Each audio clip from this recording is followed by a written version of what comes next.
Good morning, everybody. Welcome back to the channel. Sorry about yesterday. I don't know what happened with that. I'll try to keep a closer eye on what's going on with my internet. This happens sometimes when you change locations. YouTube doesn't like that. And so what can happen is you have to basically redo your stream key is what I found. And sometimes you have to switch the server. But those are the only two real ways that I've seen to fix the problem. So I think we're good now. And again, like I said, I'll try to check in and see if we're buffering, but I've made some adjustments to the stream to make sure that we stay live. And if you guys see anything, send me a message or something. So anyways, we are back. What a show yesterday. We have some things to finish up from yesterday's show that didn't come through. And so yesterday we were breaking down a character named Stormy Smurfette. No joke. Stormy Smurfette. And we saw that she put Magagrel in jail in the Smurfs movie. Magagrel is Gargamel scrambled. I almost scrambled, saying scrambled. And so, weird times, right? Now, if you think the Smurf Matrix is not real, we did the decode on the 2011 Smurfs movie.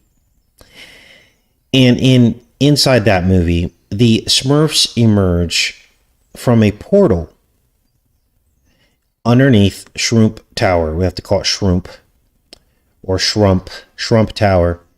And the whole theme of that movie from 2011 was a blue moon. And just days after we did that show, decoding the Blue Moon Smurf movie, we now have a blue moon train that has derailed. Now, what's this about? Well, I believe that this train that derailed in Montana, full of blue moon cases of beer, is really about the snake train, which causes and creates the Gemini blue moon twin spirit. Now, we talked about the blue moon and what it was during that Smurf decode, because in the movie, Doogie Howser's wife is pregnant, and he touches her stomach, and he talks about the blue moon. The blue moon means 2 full moons in a single month. The 28-day month. Now we know that a cycle happens every 28 days, but there's something to that, isn't there? Because really it's about birth. The twin spirits in the womb. So here we are. Now they're saying this train in Montana was full of blue moon beer. Here's the pictures. Unbelievable the way the Matrix works. And here you see all the cases of beer spilling out. And of course they say, oh, but none of it floated down the river. They like to use technicalities, don't they? Yeah, none of it floated down the river, but how much of it sank down the river? Bottles and cans of beer don't float, they sink. So they use semantics to lie to you to your face and tell you that everything's fine. Nothing to see here. Move along. Now, before we get into the Apollo Theater collapse, we need to finish up yesterday's show, because what didn't come through on yesterday's show is the fact that Philip Seymour Hoffman, who played in the movie about the devil, that was filmed in Shrump World Tower. Remember, he got shot up with the goo, the black goo with the hypodermic needle inside of Shrump Tower, Shrump World Tower. Well, he died of what they say was a heroin overdose. He died at 46 years old. which was the year 1946 that Shrump was born. So there's all these connections to Shrump and the Philip Seymour Hoffman meme, I guess you call it. Now, we had decoded Hoffman when he passed away in 2014. We had a channel back then. Been around a long time, you guys. Many of you will remember those decodes that we did because we found out that Hoffman means horseman. And Seymour is the sea. And back then, we were looking at the connections to the god of the sea, Neptune. Remember that? And I believe he died very close to Hell's Kitchen, if I can remember correctly. It's been a very long time since we did that decode. But what's weird about this is that the movie in which he played an addict that goes into Shrump World Tower and gets high, that was in 2007. 6 years later, he died. But it was in 2014. So we have 2007 and 2014. That's a 7, a 7, and a 7. That's a 777. Now, for those of you that don't know, I didn't realize this until I did the Philip Seymour Hoffman decode in 2014 when he passed away. But Hero N is also called, and I'm saying that funny on purpose. I'm not a special needs person. This is how we have to talk on YouTube. So blame YouTube if you don't like the way I'm talking. But Hero N is also called horse. More specifically, white horse. Much like Shrump's Yukon family brothel. White horse. So it appears as though the black goo is real. The needle is real. Remember, Shrump World Tower is surrounded by pharmaceutical headquarters of the world. They're all within a block or two, as well as the UN building. Now, let's get into this Apollo Theater collapse. Apollo rode on a horse, didn't he, as well? Several horses on a chariot. And we know that the penthouse of Shrump is decked out in Apollo art. But I couldn't believe this. So, we just recently had a tornado outbreak, didn't we? Make sure you guys are with me and we'll keep going with this. Welcome, everybody. Says we have a great connection. I think we fixed the problem. We recently had a tornado outbreak, interestingly enough, right next to April Fool's, April 1st. It was actually March 31st. But it spilled over into the first. 12 tornadoes touched down in Illinois, one of which caused the Apollo Theater roof to collapse, killing one person and maiming a bunch of others. Let's play this here, see what's going on. Station after tornadoes and severe weather tore across our area last night. There were at least 12 tornadoes last night. The Weather Service saying an EF1 tornado hit Belvedere, causing the roof to collapse at the Apollo Theater. One man was killed, 40 other people. Look at this. Look at this roof, you guys. And it fell down right over the stage, or the front, well, the band was okay. They were under this part of the roof, but it was right in the front section. What are the odds of that? Let's keep watching. Were hurt. Our Trey Ward tonight talked exclusively to the son of the man who was killed. He was by his father's side when the tornado hit. Family and friends of Frederick Livingston Jr. gathering outside of the Apollo Theater in his honor while I spoke with his son Alex, who says he was standing right next to his father when the roof collapsed, crushing him during the concert. Now, who was playing? Well, a death metal band called Morbid Angel. And guess what? They were performing there on their United States tour of terror. You can't make this up, you guys. the 2023 United States Tour of Terror. Now, there's more to this, because what makes this weird is that their second venue of this tour, just 14 days before the collapse, was at Houston's Rise Rooftop. Rise Rooftop. Now, here's the math. 14 days from March 17th when they were at Rise Rooftop to 3/31 when they were at the Apollo Theater and the roof collapsed. There's another 7 and 7, isn't there? 77. Now, I'm not blaming Shrump for all this stuff. There's a spirit afoot, isn't there? There's something way over his pay grade, isn't there? Doing all this. It's the demon of 77. And it's somehow possessing these people. Now, here is a clip of them performing at Rise Rooftop. I'm not going to play this because it's death metal. There could be some subliminal stuff going on here.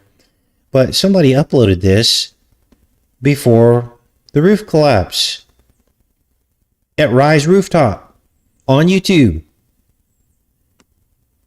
So, this is weird, right? Now, let's look at the logo here. Here's the actual event at Rise Rooftop. This is their, what do they call this? Band announcement or concert announcement flyer or whatever.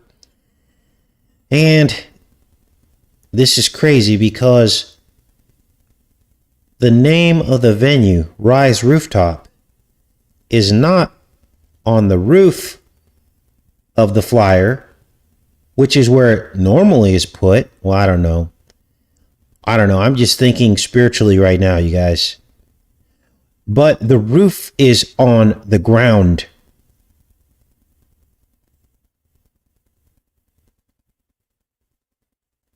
Wow. God shall not be mocked, will he? Now, what else do we have? Here's a magnified image of that as well. So what are your guys' thoughts on this? Was this some kind of ritual? The Tour of Terror? Rise Rooftop? Be interesting to see your guys' thoughts on this. Now, we're going to get into some other headlines today. And things are getting crazy. They are now wanting to get rid of diesel trucks. You guys, a lot of changes are coming in this country. As long as I can remember. I'm 50 years old. As long as I can remember, we've had diesel trucks. And now all of a sudden, we're not having diesel trucks anymore. What else is going on? See, we have to piece together this reality because the controllers are not going to do it for us. They're going to lie to us. Why do you think that Shrump pulled out of the Middle East? After what, 4 presidents couldn't do it? Why do you think he did that? He didn't do it out of the kindness of his heart. He did it because he already knew that the oil was over. He got the memo saying, we're all switching to green energy. So why waste any more resources in the Middle East? Now, how this will affect our personal lives, I do not know. I can tell you this. Costs for everything are going to go through the roof. Everything is going to go through the roof. the cost of energy is going to be super high, which in turn makes the cost of normal things that you buy very high, because it takes energy to get those things to you, doesn't it? There will be no more deals on Amazon where you can get something for $3.99 or $4.99. Everything is going to be super expensive. If the best advice I could give you right now before it all hits the fan is, you're going to be shocked, because all the other right-left channels are telling you gold and silver, aren't they? You can't cut down a tree with gold and silver. You can't create energy out of, well, that's not a good example. You know where I'm going with this, don't you? You can't hammer a nail with gold and silver. Well, you probably could, but gold is soft. So, somebody's rolling up over here. Jeez. I know the propane's supposed to come today, so if I have to duck out, it's because the propane guys got here early. But anyways, interesting, right? Propane. I don't think it's going to be around too much longer. But the nice thing about propane is, if you're careful, you can make propane last for years. You know, when I went to go sign up for propane, you know what they told me? Well, what appliances do you have? I said, does that matter? Can I get the biggest propane tank I want? Can I get a 1,000-gallon propane tank if I want? Or a 500-gallon propane tank? They said, no. We only give the size for the use of your household. In essence, it's being, what's the word? It's being controlled. That was shocking to me. I was like, what? I can't get a 500-gallon propane tank and fill it up and make that last for like 4 years? Nope. So now you see the agenda. And the interesting part is, nobody wants to talk about this. I mention it to people that I know, and they're like, oh, nothing to see here, move along. No, that's fine. That they just don't want you to have a bunch of, they don't want you stockpiling it. Well, that's weird. I thought we lived in America. I thought you could stockpile whatever you want. But no, that's not the case. The cool thing about propane is you can be very careful at how much you use, and you can make it last a very, very, very long time. It doesn't go bad. Rationing, that was the word I'm looking for. Thanks, Rachel. Yes, they're rationing. It's soft rationing, but it is rationing. When someone tells you you can't put that big of a tank on your property, none of their business how much propane you're storing up. So, before things go out of control, we all saw a taste of it, didn't we? During the pandemic, we saw a taste of this. Extremely high prices for everyday items, things that you need. And all of a sudden, they just cost way too much. A lot of people opted to just wait to purchase them. Well, it's going to get 10 times worse. And so, what can you do now? Well, a couple of months ago, I got an electric chainsaw. That's going to come in real handy, isn't it? If I need to build something out of some trees. Can't cut down a tree with a bar of gold, can you? So, that's my advice moving forward. Now, let's get into this. The EPA approves California rules phasing out diesel trucks. Now, this is only in California for now, but it's moving across the country. So all these shipping containers on these trucks, these are all going to go bye-bye. Now, what are they going to replace this with? Let's read this article.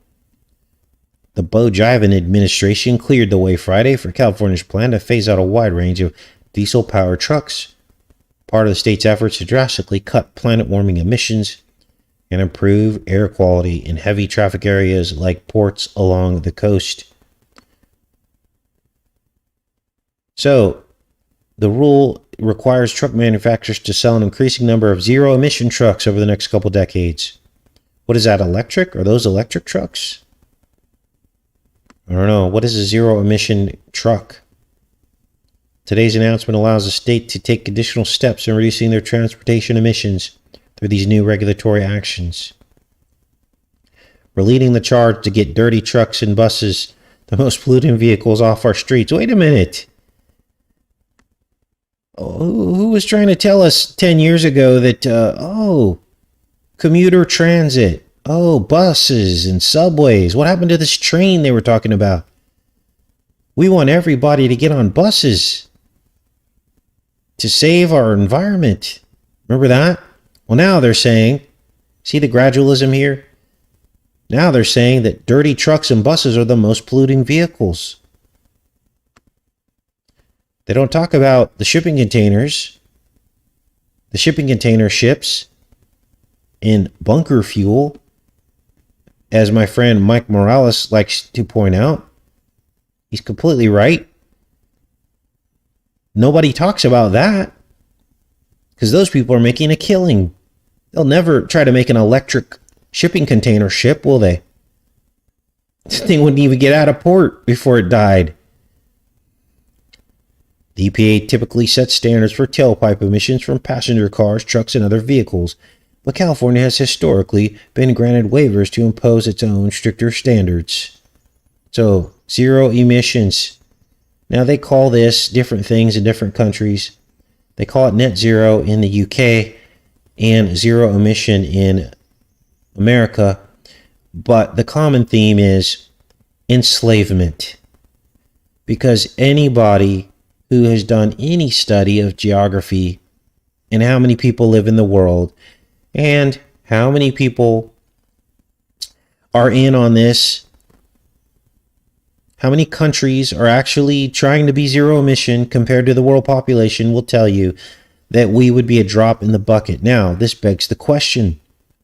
So, if they're going to force this on us, what is the new war going to be? It's probably going to be on countries who do not comply. And they will justify it by saying, they're destroying our planet, so we have to destroy them. And then they'll send over polluting aircraft carriers and polluting armies and polluting Marine battalions to force people to be green. This will probably be the new war of the next decade.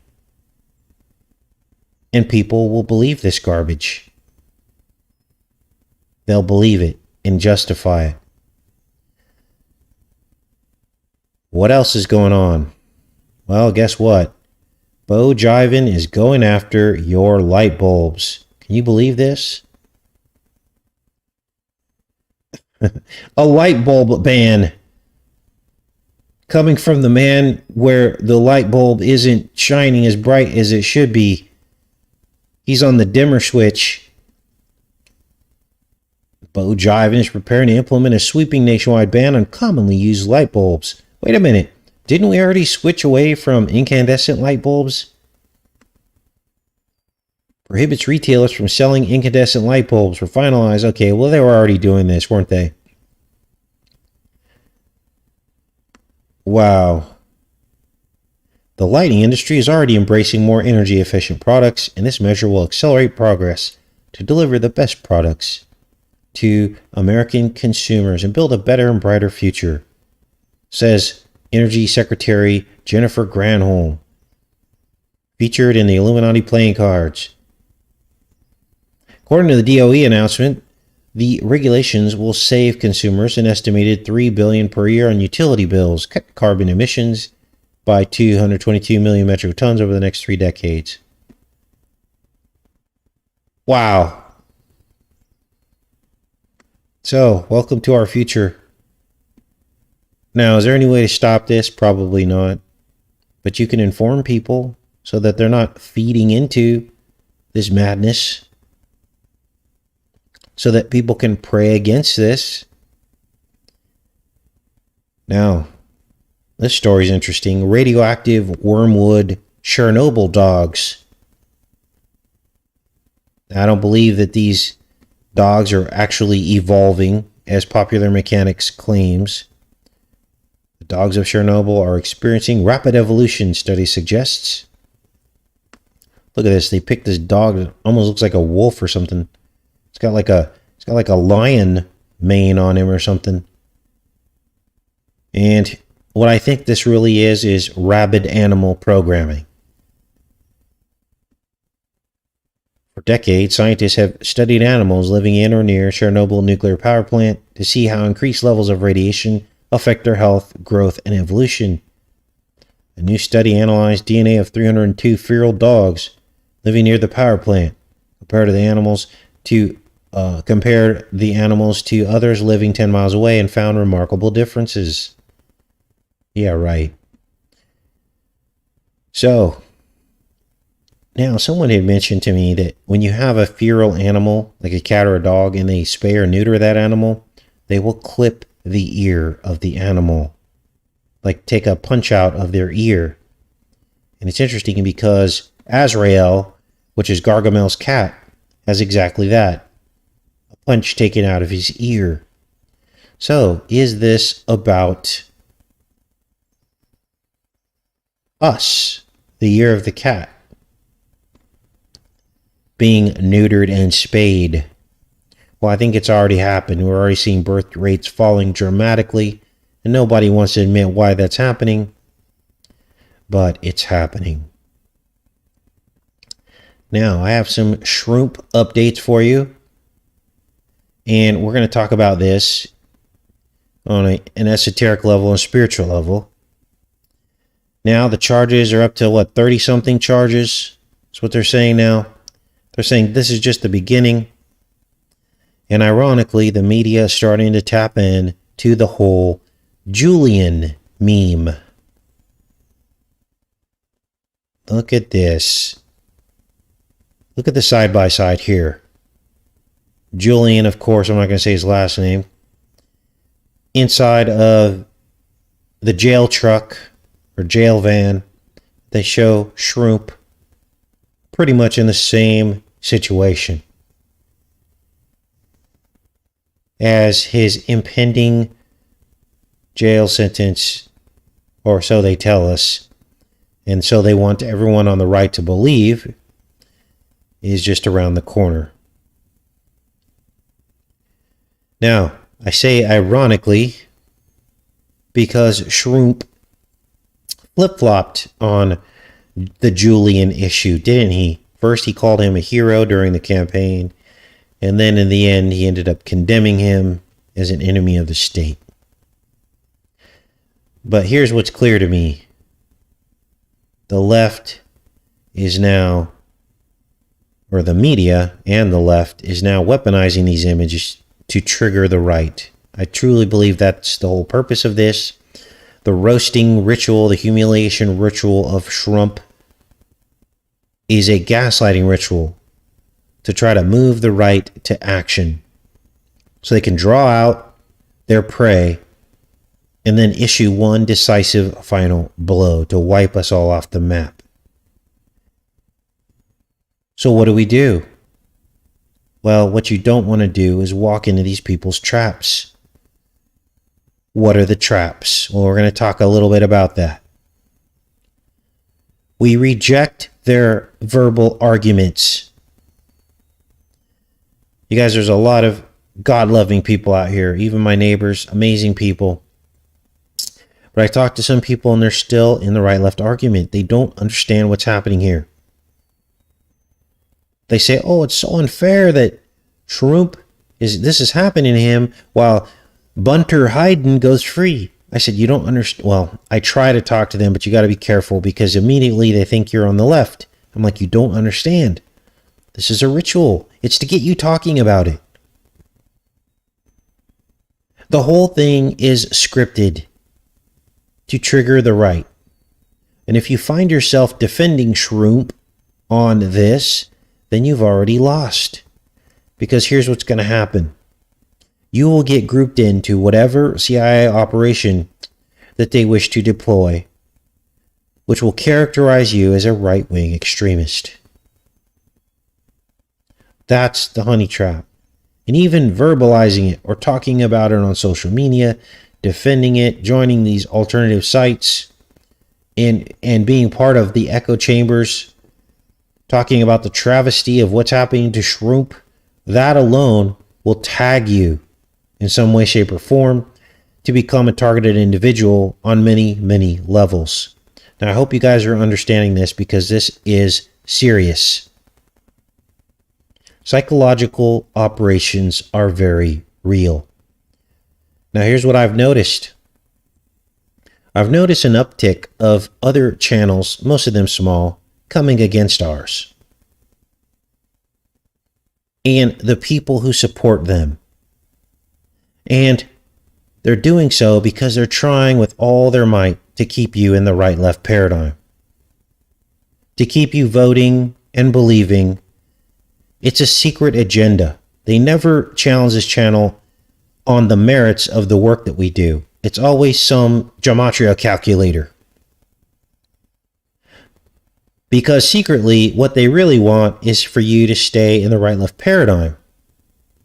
So you can get swept up by the honey traps. They hate that we talk about Shrump.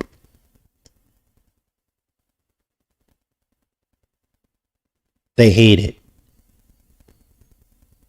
Or they also hate the fact that you, the people that come to this channel, are the ones that make this channel. And most of the information that I present to you guys, I'm just a mouthpiece.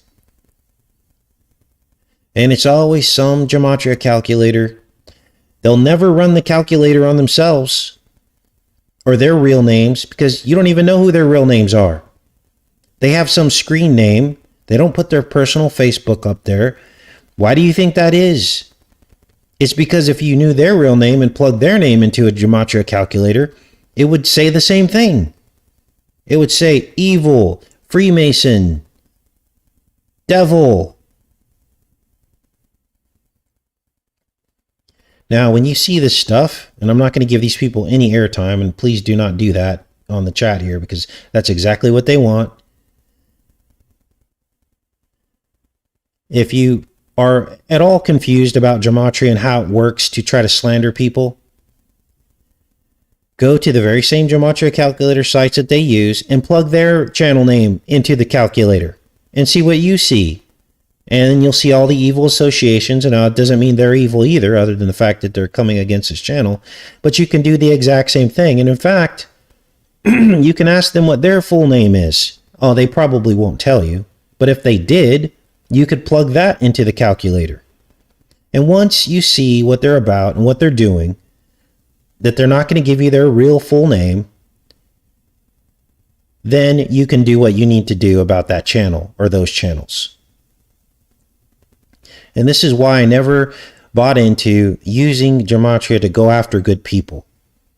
There's other ways to find synchronicities and symbolism in the work of the enemy. You don't need to plug someone into it. That's like the easy way out, so to speak. And it's inaccurate. It's not real. It's inaccurate. Now, the enemy uses Gematria. In fact, they fashion the entire English language behind it. And so you can see their words that they've created in English that correlate to some of these evil things. But I remember looking at Gematria and going, I wonder if this is something that is God-led that we should be getting into on this channel. But then I did something. I plugged in God's name. I plugged in Jesus. I plugged in Messiah. And on and on and on. And when you look down the list, all of a sudden you see weird things like Messiah equals devil. And I'm not saying that that's the case, but I'm saying when you look at these names, it doesn't make any sense. There's no sense to it unless you want to apply your own opinion to it. And then you just pull out the negative stuff that you want to smear that person with. And so you see, there are lots of Gematria channels out there that don't even believe in God or Christianity or Jesus.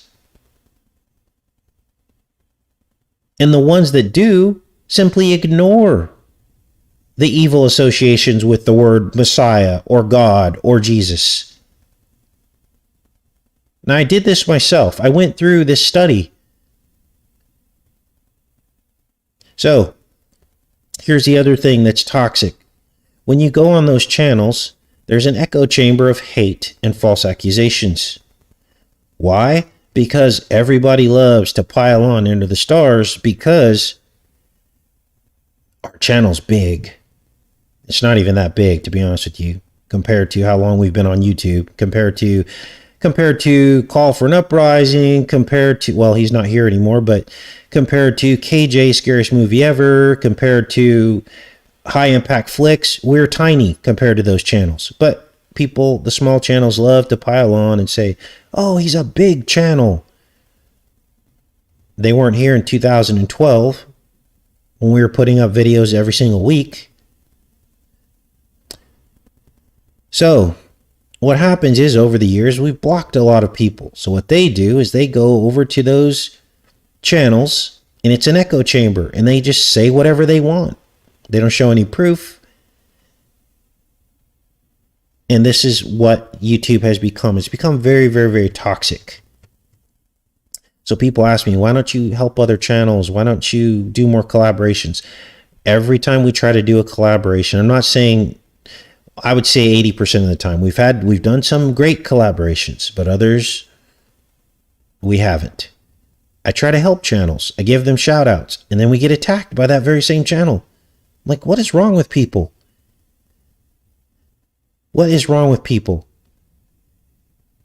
But that's the nature of the beast. So to protect this channel and keep us drama free, I try to stay focused. Please don't take that as me not wanting to work with channels just to not work with channels. Okay? It's because we get burned so much, and I just got tired of the drama. I got tired of talking about it. I'm like, let's just do us, which is all of you guys sending me stuff and us covering and doing decodes and getting between the headlines. And this is why I love this channel. And I love all of you. But when you come across some of this stuff, please don't tell me about it, because it kind of ruins my day, first of all. When you see them doing proofless ad hom attacks that don't address the work on this channel and only just try to smear us with numbers, you are able to report this stuff, okay? You can do that. And that's what I'd rather have you do than even tell me about it. Now, I don't mind a debate, of course, on what I'm presenting. And you guys see me do this all the time in the comments section. I don't just block people who disagree with me. We have a debate, and I get into it, and we discuss things in the comments section based on the merit of this channel. But somebody calling somebody a shill just because of some calculator or the size of our channel or because we have a join button on our channel, to me, that's just jealousy. And it's anti-biblical, to be honest with you. It's backbiting, okay? So, enough of that. I'm glad everybody showed up today. And let's go into the chat here. I love you guys. Again.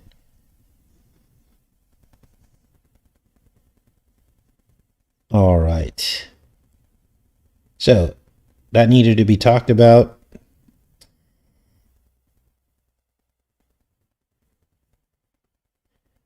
Harry and Meghan came to USA to live. Why would they give up all that? Good question. Yes, the entire intention spiritually is to distract us from the mission. And what is our mission here? First and foremost, the gospel. Okay? That's so basically these people are coming straight up against sharing the gospel with people right there.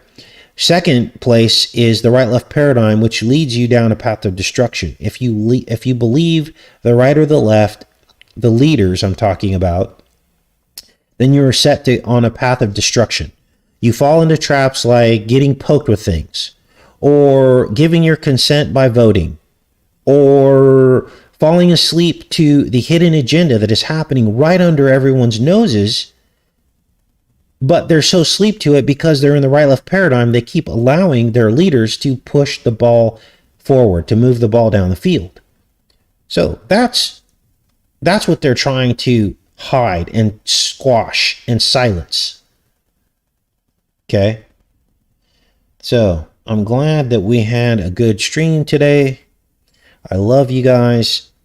I had to make I don't have a shower yet, so I'm wet wiping it. And I finally was able to put some, I built like a brick wall out of some bricks that I had, and for a shower out in the back. But it's not quite hot yet here. It's like in the high 60s, low 70s. So it's a little cold. But I had to build that wall because I'm a little bit close to the road. So, you know, some people, you know, I don't want people to drive by, see a 6'2" naked black man standing on the side of the house. Now, I do have some great neighbors. There was one of my guys was out here working on the mini split, and there was no car because the other guy had driven off, and there was no car here. And so a neighbor drove by and they're like, Casey, there's someone snooping around your property.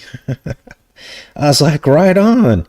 Thanks for that. I go, that he's good though. He's working on the air conditioner. And but people look out for each other out there. And so that's what's going on out here. I'll give you guys some updates as time goes on. Yeah, I need to wash some clothes. I need a good shower.